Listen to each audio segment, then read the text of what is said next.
la presentación.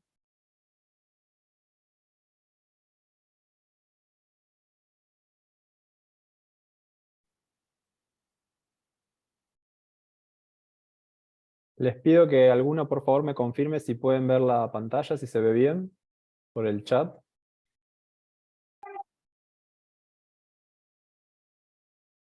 Se ve bien, Nico, Sí. todavía no Perfecto. en pantalla completa, pero Bien.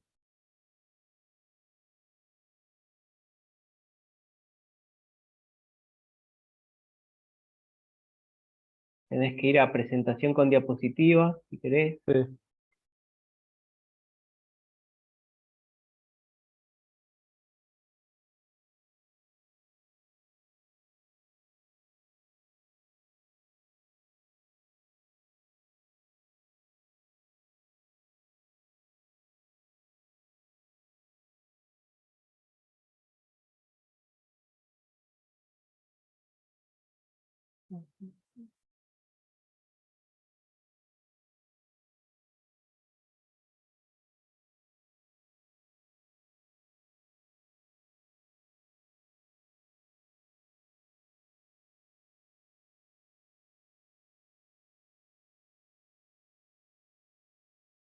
Más a la derecha, al Ah, lado de, sí, lo que pasa es que me quedó, espera, está en que la no solapa. pude. No, lo que me pasa es que me quedó la pantalla abierta.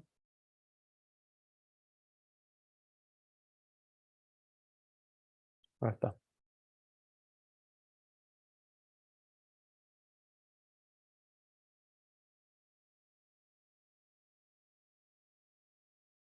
Ahí ahora sí, ¿no? Sí, Perfecto.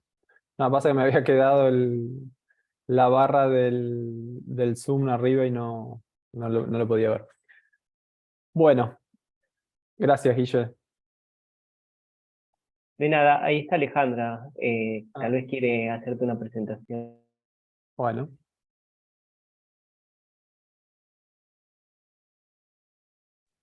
Hola, ¿me escuchan? sí, ahí te escuchamos, Ale. ¿Cómo estás? Buenas tardes a todos, bienvenidos otra vez en esta segunda clase sobre fiscalización, en este curso que va a tener 2 encuentros este mes, pero que continúa el mes que viene, y va a ser así hasta el mes de diciembre. Es un enorme gusto presentar aquí a Nicolás. Nicolás viene trabajando con nosotros, con la Escuela de Dirigentes y también con Plataforma QL desde hace mucho tiempo, pero aparte de ello lo conozco de chiquito. Es politólogo, abogado, hizo toda su carrera acompañándome en lo parlamentario, tanto en el Congreso de la Nación como en la legislatura de la Ciudad de Buenos Aires. Después fue funcionario del gobierno de la provincia de Buenos Aires, funcionario de la Nación en la jefatura de gabinete de ministros y ahora está en la legislatura de la ciudad de Buenos Aires como secretario parlamentario del bloque de la coalición cívica, si no me estoy equivocando. Eh, por sobre todas las cosas es un gran entusiasta de la política, del derecho y de lo legislativo, así que, y un experto ya porque ha dado cursos de fiscalización durante muchísimo tiempo y en muchos lugares. Así que, Nicolás, gracias por acompañarnos hoy como siempre y te escuchamos. Vamos a ir mirando las Bueno, preguntas para que después pasártelas, o no sé si vos vas a querer responderlas a medida que ocurran, eso decidilo vos.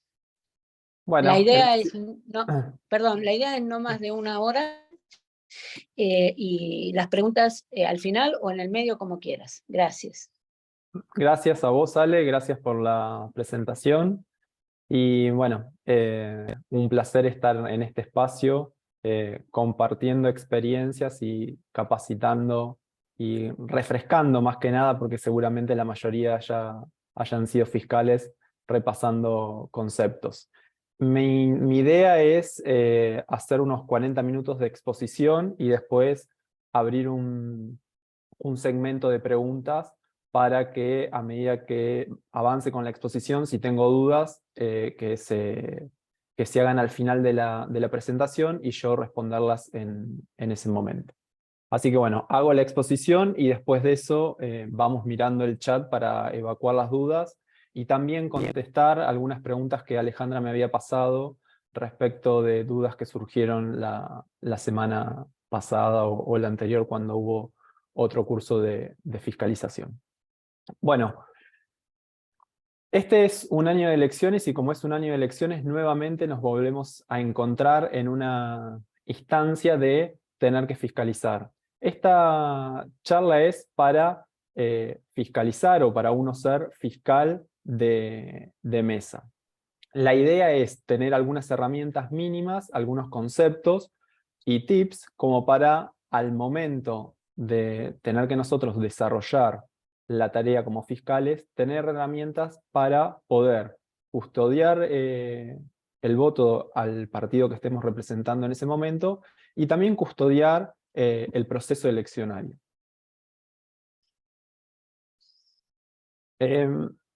Bueno, en primer lugar, lo que tenemos que tener en cuenta es que para nosotros la elección tiene tres momentos importantes. Uno es la apertura del comicio, que si bien es a las 8 de la mañana, es la llegada nuestra al colegio. Es decir, llegar a tiempo al colegio donde nos designaron a los fines de fiscalizar. Cuando nosotros estamos en el lugar de fiscalización, que ya tenemos el colegio y que sabemos dónde vamos a ir, es importante que lleguemos horario, generalmente el horario pactado con el fiscal general o con nuestro referente del partido es media hora antes. Esa media hora antes es para llegar con tiempo al colegio, la persona que nos contactó nos va a, el referente de ese colegio nos va a entregar el material para fiscalizar. La idea es que en ese momento también nos van a dar un poder donde nosotros acreditamos que somos fiscales de mesa de ese partido político y posteriormente ingresar al colegio, presentarnos con las autoridades, buscar la mesa que nos corresponde y bueno, proceder al armado del cuarto oscuro y de la urna. Nosotros somos fiscales de un partido, por lo cual, en términos del código electoral, no podemos manipular los elementos que están tanto dentro de la urna como del armado del cuarto oscuro, pero si la persona que es la autoridad de mesa lo habilita o nos solicita, podemos colaborar con esa persona. Es importante que verifiquemos y que solicitemos que la persona que está a cargo de esa mesa se identifique, que nos muestre el telegrama por el cual fue convocada a ser autoridad de esa mesa. Es habitual que muchas veces, en algunas ocasiones, suceda que por algún motivo la persona designada no va y dicen, bueno, elegimos al primer elector. Elector que va a votar a esa mesa.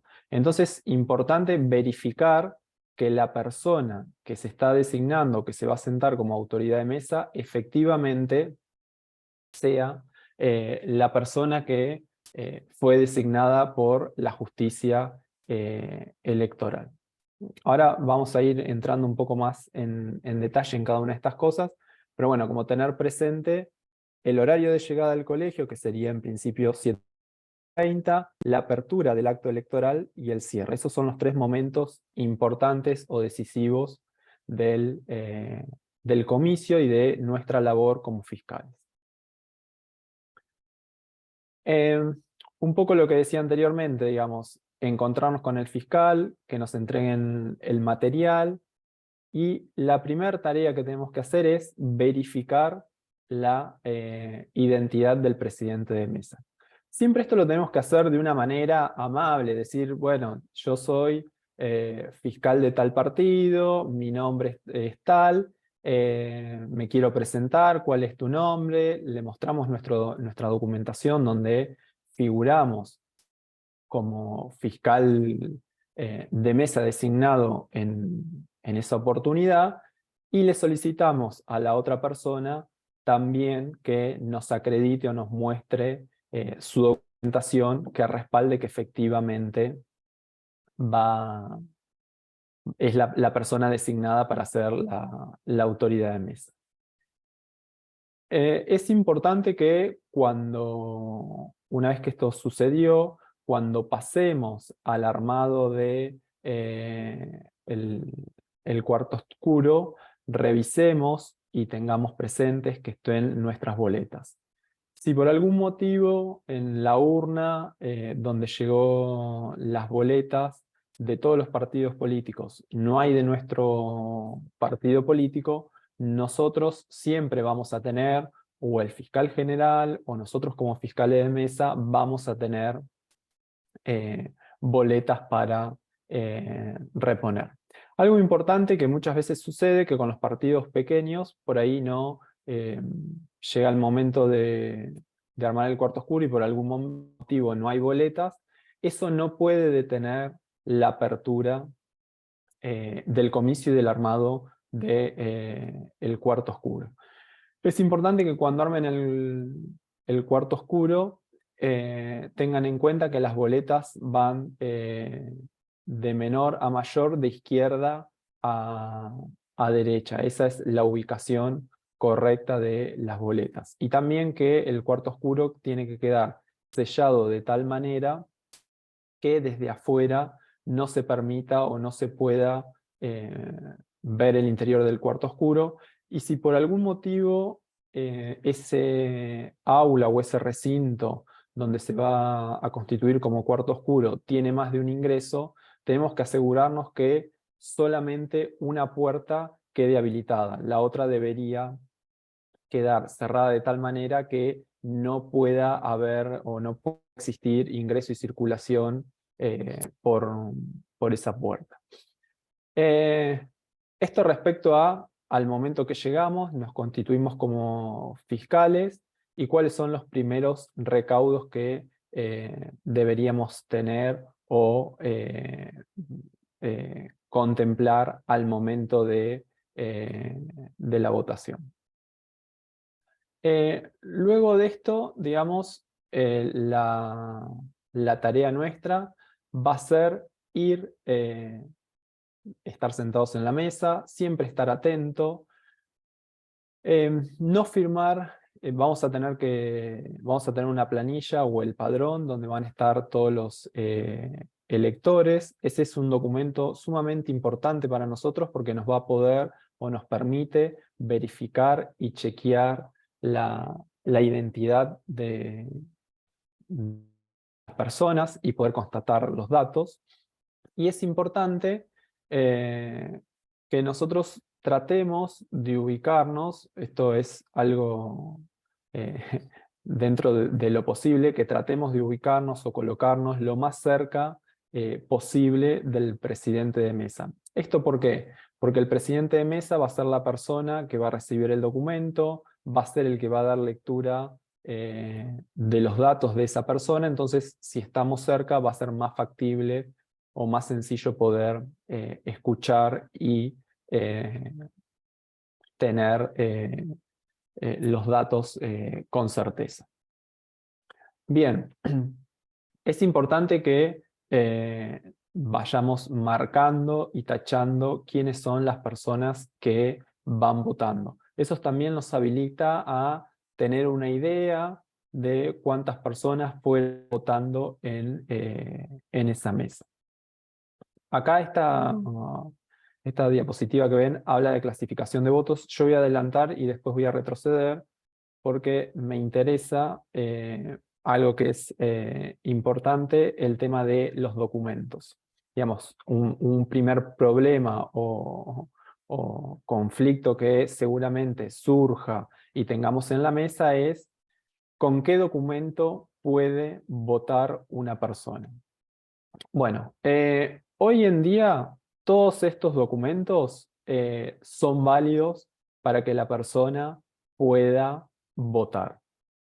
Incluso la tarjeta, ¿se acuerdan que hubo en un momento un DNI que se denominaba celeste? Y ese DNI tenía una tarjeta, esa tarjeta decía no válido para votar, pero la justicia determinó que ese documento también es válido para votar. Es decir, que una persona, si se presenta con cualquiera de estos documentos e incluso con esta tarjeta que dice no válido para votar, puede votar.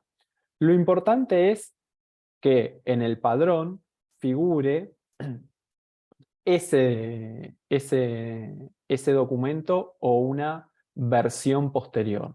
Por ejemplo, si en el padrón figura que la persona tiene libreta de enrolamiento o el DNI verde y me viene con un DNI nuevo posterior a ese, con una versión posterior, esa persona puede votar.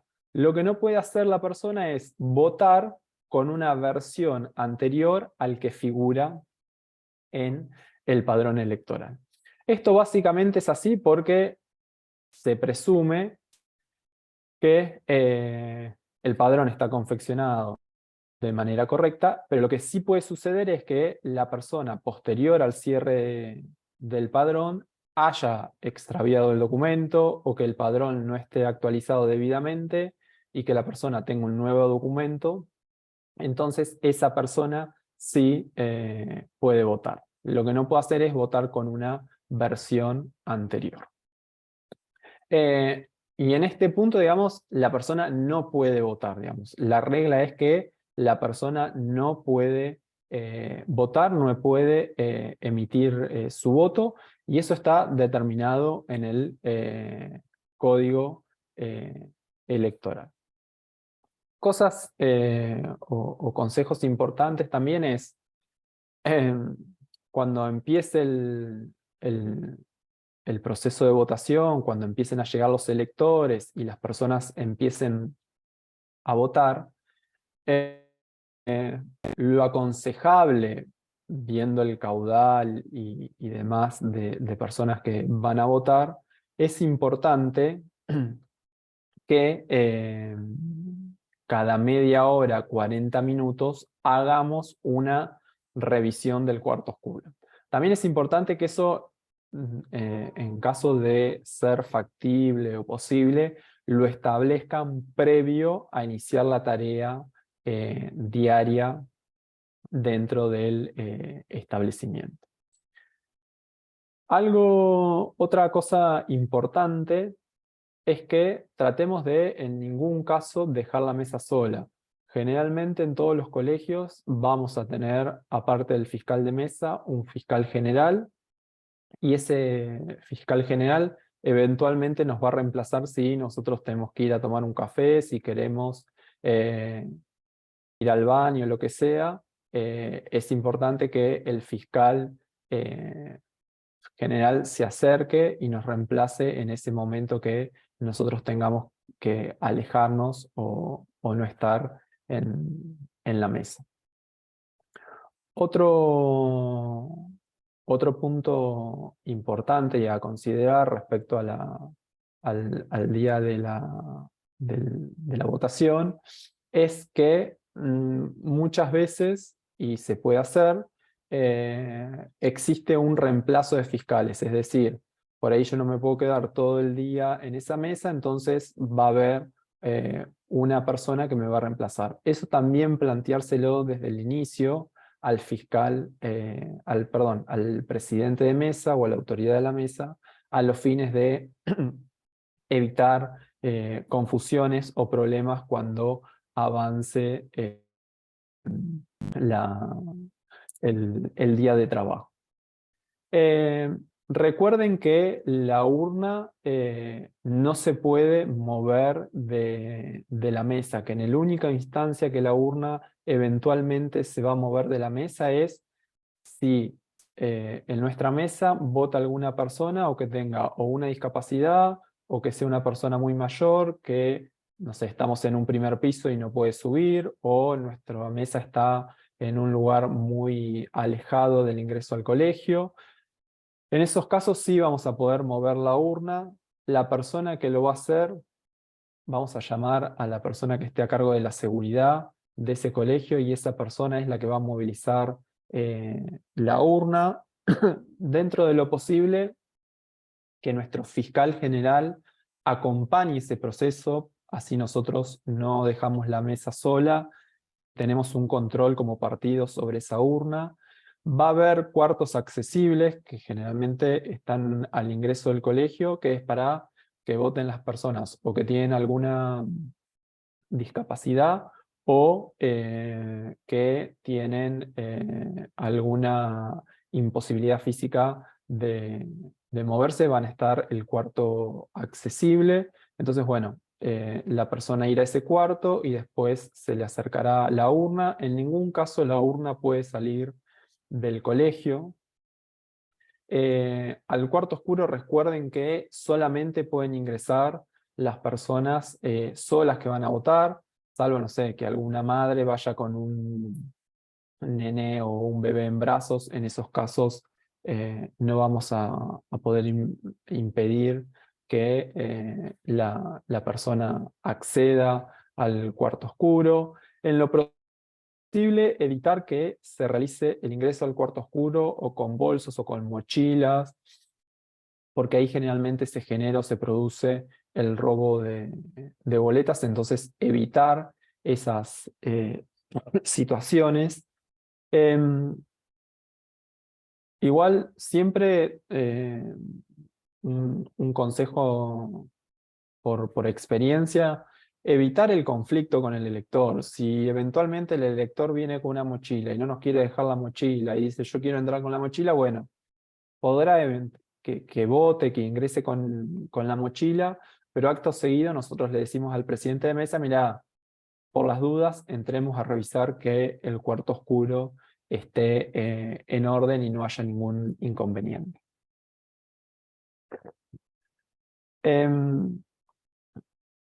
Importante que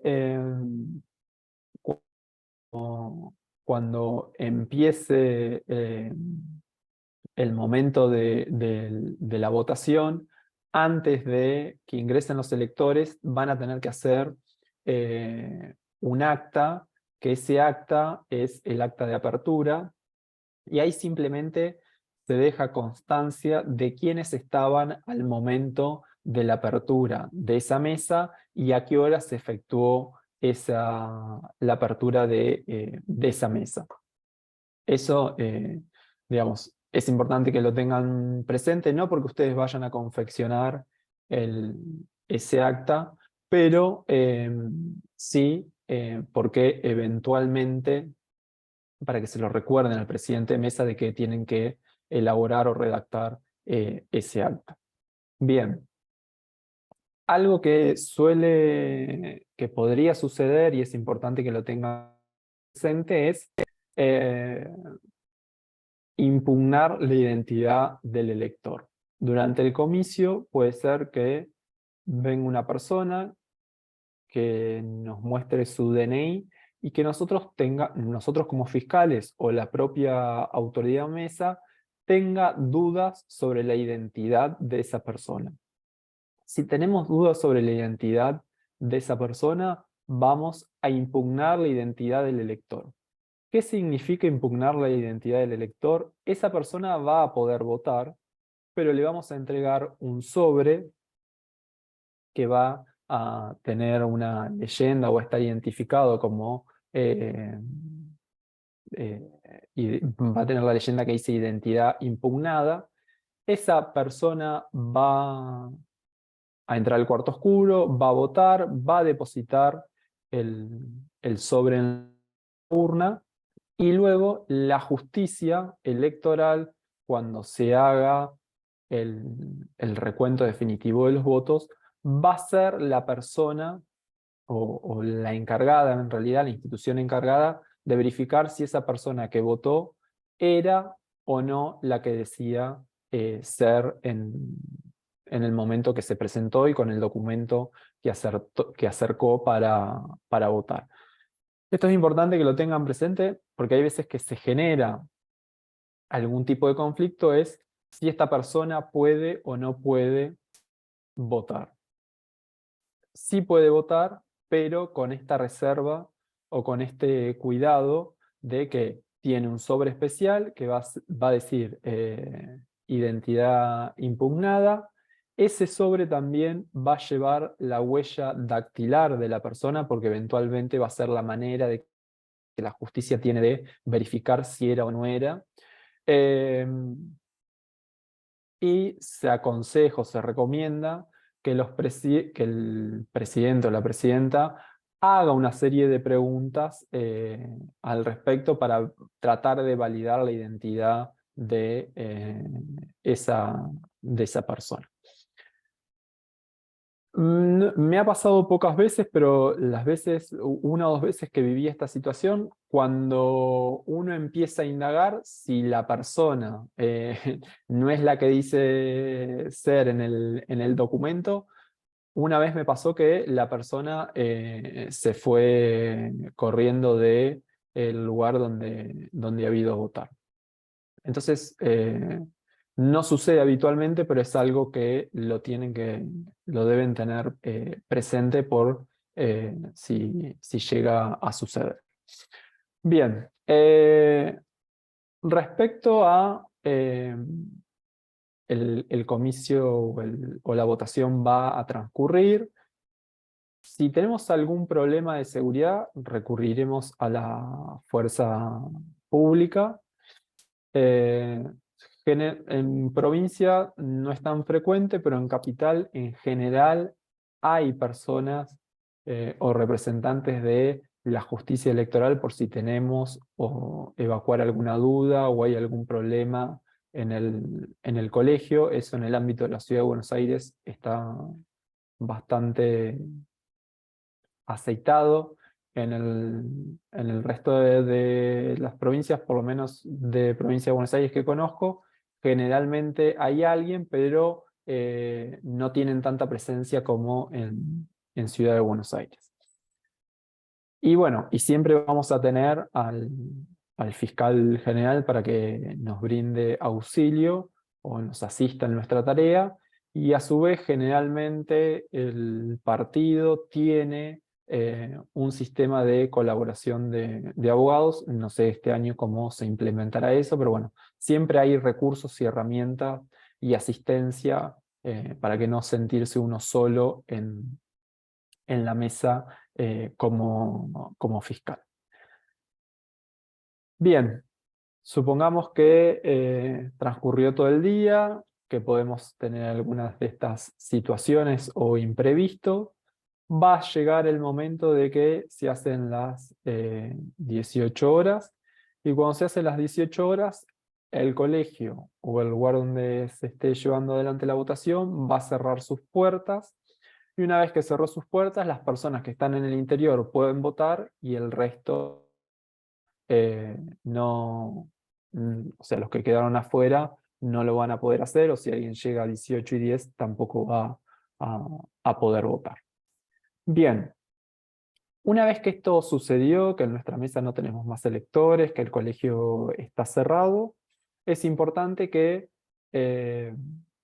pasemos al interior del cuarto oscuro, que el presidente lleve la urna y todos los elementos que le dieron para hacer su trabajo, que nosotros hagamos lo mismo.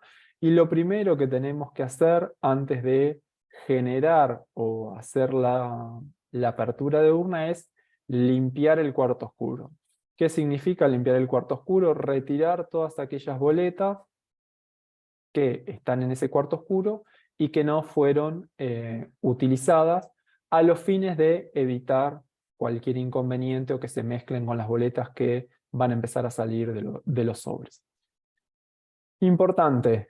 En principio, la única persona autorizada para manipular tanto la urna como los sobres es el presidente de mesa, pero en algunos casos el presidente hay veces que requiere ayuda o colaboración por parte de los fiscales para hacer esta tarea.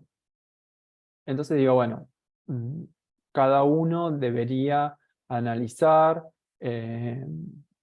cuál es la mejor opción. Si yo soy una persona que hace mucho que fiscalizo y que tengo práctica, seguramente pueda colaborar. Si por ahí es la primera vez, bueno, por ahí es mejor mirar todo el proceso y estar atento a todo el proceso y no perderme de vista nada y ponerme a sacar sobres de la urna. Pero bueno, eso cada uno lo evaluará en ese momento y conforme a la experiencia que tenga cada uno. Bien, una vez que se hizo el cierre, es importante que, hecha la limpieza, se abra la urna y previo a empezar a contar los sobres que están dentro de la urna, hacer un repaso de los electores que fueron votando para saber el número de personas que efectivamente votaron en esa mesa. Nosotros vamos a tener un padrón que nos va a facilitar el partido, pero el padrón que es el legal, el verdadero, es el padrón que tiene el presidente de mesa, porque recuerden que ahora se firma, hay un troquel que se entrega, entonces hay más parámetros para verificar si efectivamente una persona votó o no en ese padrón que el que podemos tener nosotros, que vamos tachando o marcando con un resaltador las personas que fueron votando. Una vez que tenemos la cuenta hecha y estamos de acuerdo en la cantidad de votantes, vamos a empezar a sacar los sobres de adentro de la urna y empezar a contar la cantidad de sobres que tenemos. Lo ideal es que la cantidad de personas que votaron coincida con la cantidad de sobres adentro de la urna. El código electoral contempla hasta la posibilidad de una diferencia de 5 votos entre el conteo del padrón y el conteo efectivo de los sobres dentro de la urna. Si no, se tendrá que impugnar esa mesa y va a ser la justicia quien determine la suerte de esa mesa y qué pasa con las irregularidades que existieron en esa mesa en particular. Una vez que hicimos este conteo, tenemos que pasar a la clasificación de los votos. Y acá es importante tener bien presente cuáles son las posibilidades de votos que vamos a tener. Bien, como primer punto vamos a tener los votos válidos, es decir, aquellas categorías que fueron votadas de manera afirmativa y que, o sea, tenemos una sola boleta en el interior del sobre y la boleta está completa. Ese sería un voto válido. Podemos tener diferentes opciones en los votos válidos en las diferentes categorías. Por decirle algo, puedo votar al partido A presidente y al partido B para diputados nacionales y, bueno, si en mi territorio seguramente se elija gobernador, puedo votar otro partido. Las boletas, siempre es importante que la parte donde está el nombre del partido, el número de boleta, eso sí o sí tiene que estar. Si le faltara un pedazo, si estuviera cortado, si no se puede identificar, eso no sería un voto válido. Acá hay un ejemplo donde, por ejemplo, la boleta en la parte inferior está cortada, eso también sería válido. Si al interior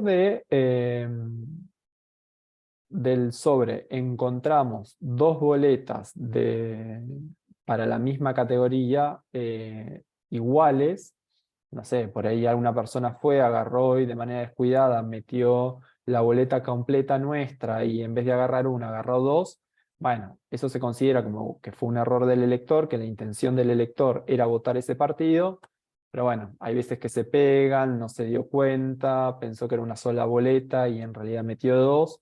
En ese caso se desechan las boletas que sobran y el voto ese se considera válido. También acá hay un ejemplo donde, por ejemplo, hay una tachadura sobre el nombre del candidato. Eso no pasa nada, o si hubiera una cruz sobre la cara o la foto de la persona, tampoco hace inválido ese voto. Ese voto sería válido. Bueno, voto blanco es o cuando al interior del sobre no hay nada, cuando contiene algún papel de color, establece el código de cualquier color, pero ese papel no puede tener ni texto, ni imágenes objeto, o algún objeto extraño. O sea, en el 2001, por ejemplo, era habitual que, como había mucha bronca, la gente metía cosas dentro de los sobres. Bueno, eso era un voto, no era un voto blanco, sino que se consideraba nulo. Entonces, para que sea voto blanco, o tenemos que tener el sobre vacío, o tener un papel de cualquier color sin ningún tipo de leyenda ni ningún elemento extraño. Y después puede ser que la persona decida votar por alguna categoría y otra no. Por ejemplo, puede ser que, bueno, mi presidente sí estoy decidido a votar, pero a jefe de gobierno no. O no sé a quién votar, a diputados nacionales. Entonces puede ser que esa categoría quede en blanco. Bueno, los votos nulos. Son aquellos votos que o no tiene la identificación correcta del partido, por ejemplo, no está el nombre del partido o no está el número de lista, esos votos, ese voto emitido con una boleta que le falte alguna de esta parte va a ser nulo. Que se utilice una boleta no oficializada, ese voto también es nulo. Cuando dentro del sobre voy a tener para la misma categoría dos opciones diferentes. Es decir, si yo a presidente voto la opción A y la opción B, bueno, en ese caso, como estoy eligiendo dos partidos diferentes, no hay manera de saber cuál era la intención real de esa persona de votar. Entonces, eso se considera voto nulo. Y si tiene una leyenda la boleta, sobre la parte que tiene la leyenda, si alguien va y escribe, esa parte va a ser nula. Acá hay un ejemplo donde, bueno, si la parte de presidente tiene una leyenda y el resto de la boleta no, bueno, la parte de presidente va a ser nula y el resto se va a considerar como voto válido. Una cosa que es importante que tengan presente es que si ustedes por algún motivo no están de acuerdo con la clasificación que se le está dando a ese voto, ustedes tienen la opción de recurrirlo. O sea, si yo pienso que el voto no es nulo, no es válido, no es blanco, tengo la opción de recurrir a alguna de esas opciones y fundamentar por qué considero que ese voto no sé, no es válido, o sí es válido y el otro partido no está de acuerdo. Entonces, cuando surja alguna divergencia o diferencia respecto a cuál es la clasificación de ese voto, tenemos la opción de recurrir ese voto. Van a labrar una pequeña acta donde se deja constancia de que ustedes recurren el voto porque no están de acuerdo con que X situación, y va a estar firmado por ustedes y por las autoridades, donde se deja constancia de que ese voto se está recurriendo. Nadie les puede negar la opción de recurrir un voto. Si ustedes no están de acuerdo con el tipo de clasificación que se le está dando un voto, ustedes tienen la opción de recurrirlo y no hay manera de que nadie les diga no, porque no sé qué. No. Si ustedes no acuerdo, pueden recurrir. Y es un derecho que tienen como fiscal y nadie se los puede negar. Si por algún motivo no quieren, bueno, agarrarán el teléfono, llamarán al fiscal general y le dirán, mira, vení a la mesa porque me está pasando esto, pero no se lo pueden negar. Es importante que sepan que el voto recurrido no se va a decidir en esa instancia, sino que posteriormente va a ser la justicia electoral quien va a evaluar o quien va a determinar cuál es la situación de ese voto. Si nosotros decíamos que era válido, bueno, la justicia verificará si lo que nosotros decíamos estábamos en lo cierto o no, o tenía razón el otro fiscal de partido. Bueno, esto es un poco lo que ya les había contado, que durante el procedimiento podía existir la posibilidad de voto impugnado. Algo importante es que a nivel nacional, digamos, o si les toca alguna mesa de extranjeros, tengan presente que los extranjeros solo votan las categorías provinciales y de distrito, que no votan las categorías nacionales.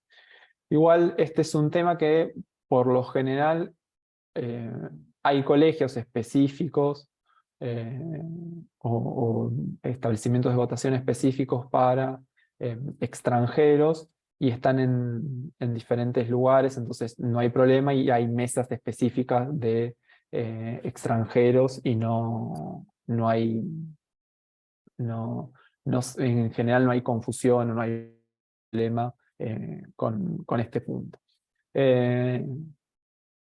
Bueno, ahora depende del distrito, los agregan automáticamente o no en el padrón electoral, pero en general la participación del voto extranjero, si bien en los últimos años ha ido creciendo, no es algo muy representativo, y una vez me tocó ser fiscal de mesas de extranjeros y fue un poco aburrido porque venía poca gente.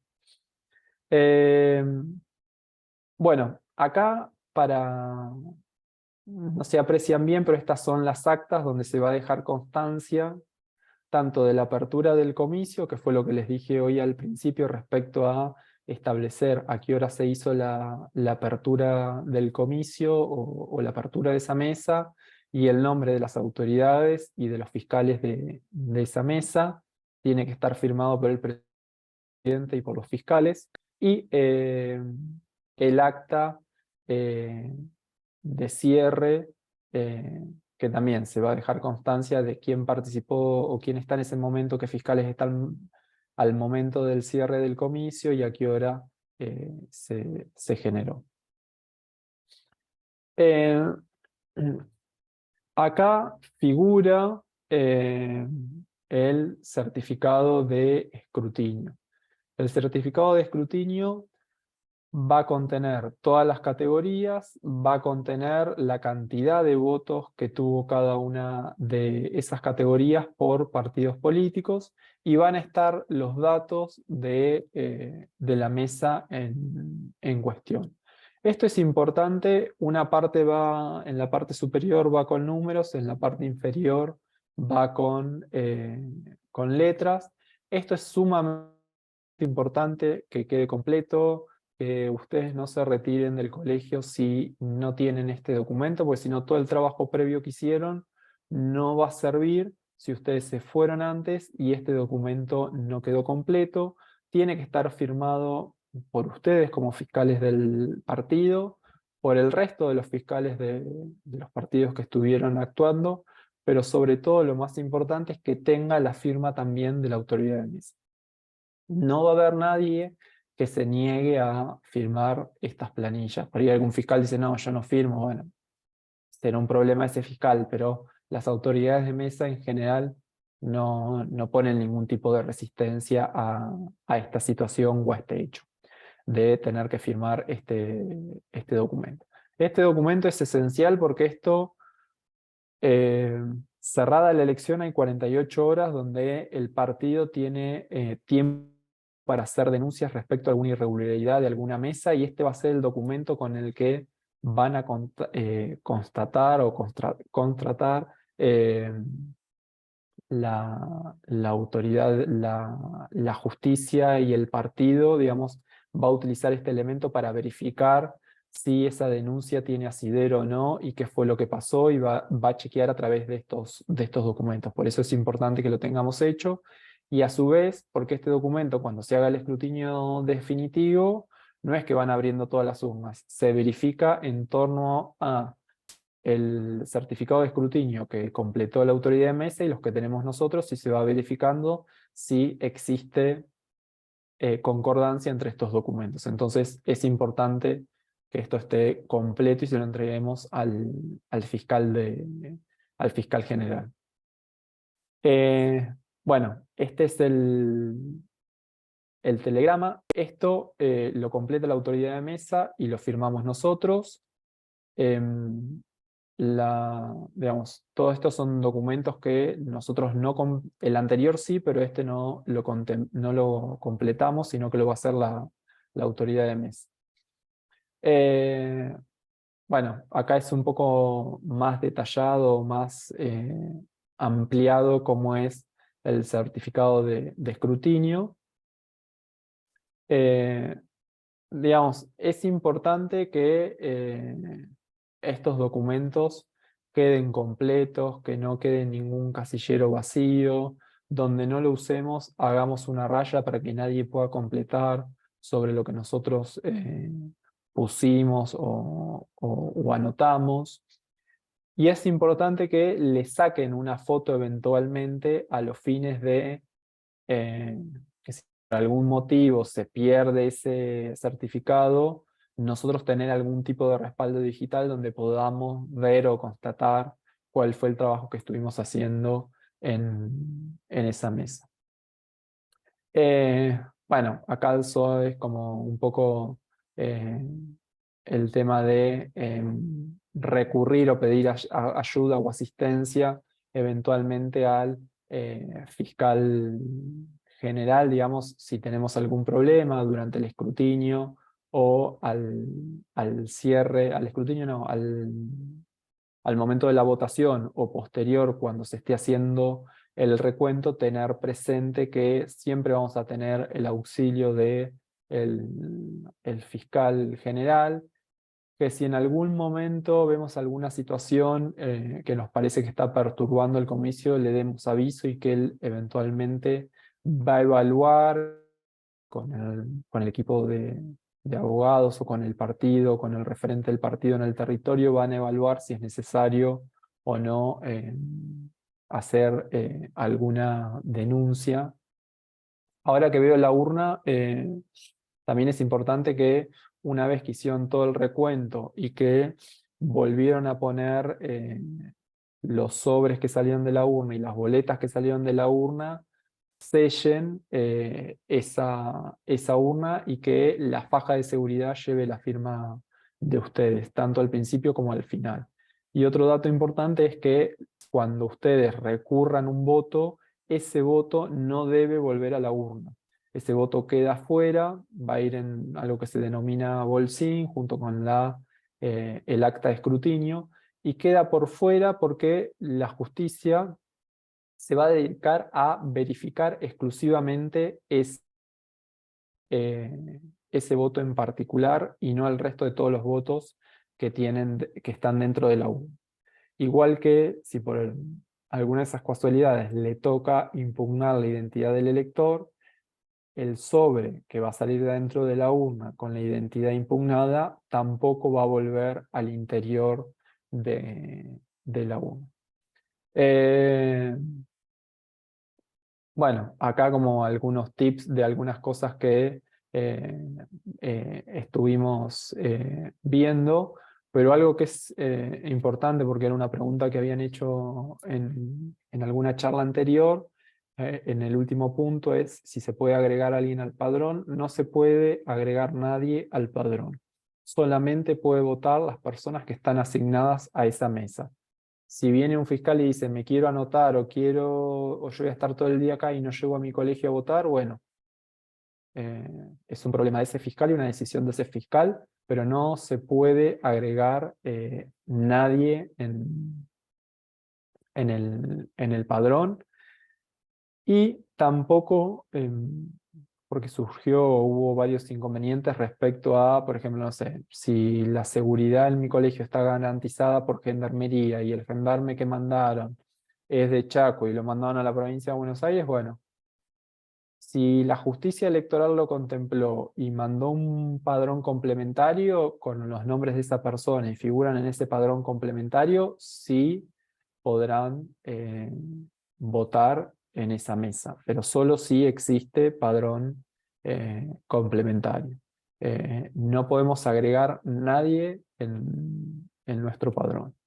Recuerden que la urna no se mueve de la mesa, solamente en estos casos que les comenté de que exista alguna persona con alguna discapacidad, entonces le vamos a acercar la urna, lo va a hacer el presidente de la mesa, la autoridad de la mesa, acompañado por quien nos esté garantizando la seguridad en el edificio. Y bueno, no existe la posibilidad de un presidente de mesa diciendo quiero ir al baño y se lleva la urna. Digamos, eso no puede suceder. Si no tiene si el presidente tiene que ir al baño o tiene que ir a fumar un cigarrillo, si hay una autoridad suplente, se quedará esa persona a cargo de la mesa, y si no, va a ser, llamaremos a la seguridad, se quedará al lado de la urna mientras la persona se retira, y en esos minutos no se podrá seguir votando. Es importante que recuerden que en ningún momento la votación se podría detener por falta de boletas. Cada partido tiene que garantizar tener las boletas, y nadie les puede decir, no, miren, no puedo votar porque faltan boletas. Bueno, de última, buscaremos alguna solución alternativa, pero no se puede frenar la votación porque faltan boletas de ese partido. Hay veces que lo que se hace en esos casos es, le decimos, bueno, anda al cuarto, al cuarto accesible y verifica si ahí hay boletas, y de última la retira de ahí y vuelve al lugar donde le corresponde votar, ingresa al cuarto oscuro, coloca la boleta y sale y vota. Pero en ningún momento por falta de boletas podemos detener el escrutinio. Bueno, hasta acá la presentación. Ahora un poco la idea es ver o que me pidan eventualmente la palabra y habilitarles el audio y leer las preguntas. Bueno, primero leo el chat que me dice Gabriela Bertoni. ¿Qué pasa si el primer elector de la fila está habilitado está afiliado a un partido? ¿Puede reemplazar a la autoridad de mesa si en la mesa no se presentaron las autoridades? Bueno, excelente pregunta de Gabriela, pues yo no lo dije, pero es importante que verifiquemos. Todos tenemos hoy en día celular, así que verifiquemos si sucede esto, que entremos al padrón electoral y chequeemos que esa persona no esté afiliado. Si la persona está afiliado, no puede ser autoridad de mesa. Así que eso es importante que lo tengan presente. Digamos, nadie que esté afiliado a un partido político va a ser designado como autoridad de mesa. Sí, a la pregunta de Patricia, si les designamos el lugar para fiscalizar, este momento es de capacitación. Luego los van a ir llamando o por referente territorial o a través del partido les van a ir diciendo cuáles son los lugares que tienen que fiscalizar y qué colegio les toca, pero bueno, esa es como una instancia más cerca de la elección. Falta poco, pero no estamos lejos todavía de esa organización, pero después cada referente se va a ir comunicando con ustedes, y si no hay un referente con el que ustedes tengan contacto, a través del partido lo van a ir haciendo. Sí, Pablo pregunta o hace un comentario, no, una pregunta es: ¿los votos impugnados y escurridos van con su sobre correspondiente a la Junta Electoral? Sí, tanto los votos impugnados o de identidad impugnada y los votos recurridos no vuelven a la urna, van a ir al bolsín, van a ir fuera de la urna y van a la justicia electoral para que cuando hagan el conteo definitivo determinen qué hacer con esos votos. Bien, voto cantado. Esa era una pregunta que venía de alguna charla anterior.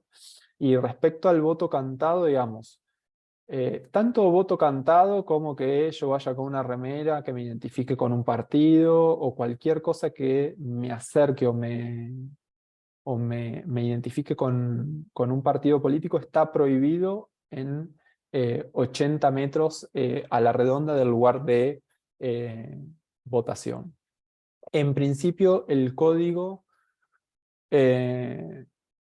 no establece que si yo empiezo a gritar, no sé, salí de votar y empiezo a gritar, no sé, ¡viva Macri!, eso se consideraría un voto cantado, o lo que nosotros conocemos o denominamos como voto cantado, pero eso no hace que se le impida votar a la persona, o se le impugne la identidad, o que no se le permita votar. Esa persona va a votar.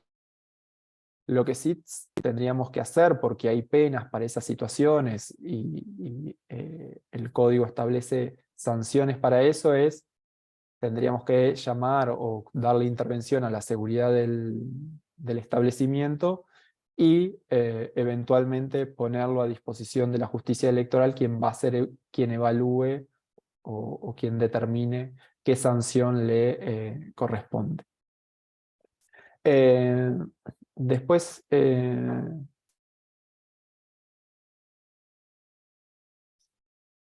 bien, otra pregunta es que en Chubut llevaron, entre Leu, que llevaron fiscales de Comodoro Rivadavia. Bueno, nosotros habitualmente, los que vivimos en Ciudad de Buenos Aires, y hoy, bueno, el partido está más fortalecido, pero al principio, cuando no había estructura partidaria en la provincia de Buenos Aires, muchos de los que vivíamos en la ciudad de Buenos Aires éramos fiscales en la provincia, o en la provincia de Buenos Aires, y eso está permitido, digamos. Lo que le va a pasar a esa persona es que no puede votar, pero va a poder, va a poder fiscalizar, y de hecho hay fallos al respecto sobre este tema, y creo hubo una presentación por parte del partido que se conoce como Fallo Torello, donde se habilita esta instancia o esta posibilidad. Pero esa persona, si tiene domicilio en Trelew y va a fiscalizar a Comodoro Rivadavia, o a la inversa, no va a poder votar en esa mesa. Sí, Ale. Nicolás, Sí. alguien preguntaba sobre el DNI digital y la verdad que no me acuerdo cómo No, era el tema. por lo menos, no sé si la justicia este año dirá algo diferente, pero hasta el año pasado, bueno, hasta hace 2 años, no estaba habilitada la posibilidad de la votación con DNI digital. No era una instancia, no era un documento válido para identificarse. Y acá hay una pregunta de Carlos Briglia que dice, al impugnarse la identidad del votante, ¿sigue siendo necesario acompañar el documento de identidad del votante? No sé a qué se está refiriendo específicamente, si anotarlo en el no sé, tal vez Carlos nos pueda, si estás ahí, explicarnos un poquito mejor. Hola, buenas tardes. No sé si me escuchan. Hola. Sí, te escuchamos, Sí. Carlos. Bueno, Creo recordar hace mucho tiempo en el Código Electoral se acompañaba con el tema de la impugnación de la identidad del votante, la huella digital y además también el documento de identidad del No. votante. Iba hasta la Secretaría Electoral, era un trámite muy engorroso. No sé si hoy el código, no lo he podido revisar, si sigue exigiendo que se acompañe el documento o alcanza con la huella digital, que además está tomada con una bastante dificultad porque generalmente es imposible para los que saben de huellas digitales identificar a una persona con esa huella, pero bueno, es otra historia. Pero no hace falta pedirle que acompañe el DNI, que lo deje en ese No. sobre. No hay necesidad de, aparte no está permitido retenerle el documento a una persona, o sea que se sigue con el método de que la persona va a votar, va a colocar su decisión dentro del sobre y ese sobre va a tener la leyenda de voto o de identidad impugnada y va a quedar plasmada su huella digital, pero no hay retención del DNI. Bien. Gracias. De nada. Elías, me parece que Elías Botella, estabas levantando la mano desde hoy. Sí, estaba levantando la mano y puse en el chat, pero lo mandé a Alex. otro chat. Claro, no lo mandé bien. No, yo tengo tres preguntas. Una, si a una persona que se presenta y nos genera sospecha su identidad, si nosotros como fiscales partidarios podemos tocar su DNI y verlo, ¿viste? Porque decir, a ver, a ver ese DNI, quiero verlo bien, si podemos tocar ese DNI y verlo. La segunda es con respecto al comando electoral, vos algo dijiste, que ellos van con un padrón especial para votar en la mesa, no es que no se los agrega ni nada, porque me pareció que en otro encuentro se había dicho eso. Y la No, última pregunta, que por ahí no salgo de mi asombro, una pregunta así con asombro, de que se puede abrir una mesa electoral mientras hay faltantes de la boleta de un partido. Digo, o sea, vamos a abrir el comicio y ponerle que nos faltan las boletas de Junto por el Cambio, porque no están. ¿Viste? ¿Cómo podés habilitar la mesa que se abra si está faltando boletas de un partido? ¿No? Esas son mis tres preguntas. Gracias. bien. Primero, empiezo de atrás para adelante. Respecto digamos, es responsabilidad del partido que en ese momento brindar las boletas y que en el cuarto oscuro tener la opción para que el votante lo elijan o puedan emitir el voto, digamos. No, si bien la justicia manda boletas, muchas veces no alcanza la cantidad o no son suficientes o el partido no alcanza las boletas correspondientes, pero es una responsabilidad del partido porque es el partido quien lleva las boletas y a quien le asignan los recursos para hacer las boletas, quien tiene que garantizar las boletas que estén la opción de voto ese día en el cuarto oscuro. En general a nosotros, digamos, como partido no nos pasa eso, digamos. Eso generalmente le pasa a los partidos chicos que no tienen capacidad o alcance para llegar a todo el país. Pero bueno, la norma es así, digamos, se establece que es responsabilidad del partido quien lleva las boletas o quien tiene que garantizar en el cuarto oscuro las boletas. Después, respecto al voto se le denominaba voto comando, que es la fuerza de seguridad que está asignada al establecimiento, si no es del lugar.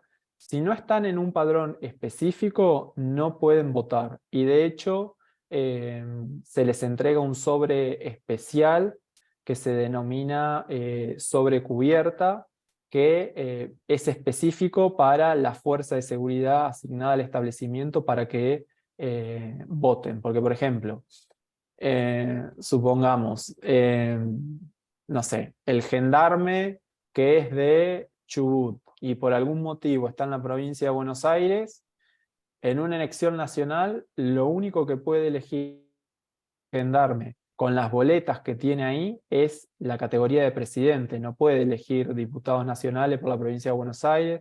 Entonces por eso tiene un sobre especial y después esos sobres tampoco los vamos a analizar nosotros como fiscales o vamos a hacer el conteo como fiscales, sino que va a ser la justicia electoral quien haga el recuento de esos votos. Y respecto a tocar el DNI, en principio la única persona que puede manipular la documentación es el presidente de mesa. Esa es como la regla general. Después, digamos, no siempre sucede así y muchas veces me ha tocado ser fiscal y estar en una mesa y que viene la persona y te entrega a vos el documento y vos lo vas pasando al resto de los fiscales hasta que llega el presidente o al inversa para verificar. Eso tiene que ser una regla de trabajo de ustedes que establezcan al principio de la jornada. Y si ustedes sí tienen dudas respecto a la identidad de un elector, si el presidente es muy reacio y le dice, no, yo no te doy el documento, bueno, mostrámelo, quiero verlo, que lo tenga él, pero que te lo muestre. Pero generalmente no hay inconvenientes con esas situaciones o con esos hechos. Sí, acá hay un tema, nos están pidiendo si les podemos dar un mail para consultar sobre las mesas. Todavía estamos muy al principio, como dijo Nicolás. Cada una de las líneas internas va a tener un área específica de fiscalización que los va a estar contactando a ustedes, pero por supuesto pueden preguntar lo que necesiten a la escuela de dirigentes y nosotros los derivamos en su caso de que nosotros no tengamos la información. Acá les está pasando, Guillermo, el mail, escueladedirigentes@pro.com.ar. Bueno. Y ahí veo otra pregunta que dice que si el presidente de mesa tiene dudas, consulta con los fiscales. En algunos casos sí, en otros no. Digamos, no, la autoridad máxima siempre es el presidente y él es el que decide. A lo sumo, si hay gente de la justicia electoral, podrá consultar con ellos, pero no tienen la obligación de consultarnos a nosotros como fiscales respecto a su rol o qué hacer. Bueno, acá hay muchos que ya se están despidiendo, creo que están todas las preguntas contestadas, como les conté, esta es la segunda de muchas charlas que van a seguir, algunas más específicas, otras nuevamente generales, y vamos a ir repasando todos los temas de acá hasta las PASO y entre las PASO y las generales también. Bueno, les agradecemos mucho a todos. Ahí, espera, Ale, que hay una persona, Graciela Balbiani, que quiere hacer no lo una veo, pregunta. Sí. Sí, dale. No la veo yo, sí. El PRO, a los que seamos fiscales, nos va a mandar una nota con la cual nos presentamos al presidente de mesa. Sí, en general no te lo mandan antes, sino que coordinás para ese día encontrarte con el fiscal general en la puerta del colegio, o hay veces que si vivís cerca del barrio, por ahí coordinás y te ves un día antes y le entregas el material, pero siempre es unas 24 o en el momento previo a la elección que te encontrás con el fiscal general. Y alguien ahí puso que es importante que los presidentes de mesa sí tienen capacitaciones y la justicia electoral tiene manuales. Si pueden o si quieren, es bueno que los bajen y los tengan. Ese material lo pueden tener a la vista en la mesa de entradas porque es material oficial y nadie los puede cuestionar si consultan ese material en el momento de la elección. Digo, lo pueden bajar lo pueden tener en un teléfono o lo pueden llevar impreso, lo que les resulte más práctico. Sí, igual hay que tener un poquito de paciencia y esperar hasta un poquito más adelante para bajar los manuales actualizados si hubo correcciones. Exacto. Y sobre todo los que están en Ciudad de Buenos Aires, que seguramente, no sé si vos ya estás al tanto de algo, con este sistema que vamos a votar de dos formas, bueno, se va a complicar un poquito o va a haber algo más que agregar más adelante. Sí, no, todavía no tengo ninguna novedad de cómo va a ser la situación de la Ciudad de Buenos Aires, pero bueno, sí, supongo que algún acuerdo o alguna directiva nueva va a haber respecto al procedimiento y a la fiscalización. Bueno, gracias Nicolás, acá están todos De diciendo nada. que les gustó la charla muy claro y se están saludando hasta la próxima, así que los vamos a volver a convocar para los cursos algunos que faltan para fin de mes y después para el mes que sigue. Gracias a Bueno, todos. muchas gracias, buenas noches. Buenas noches.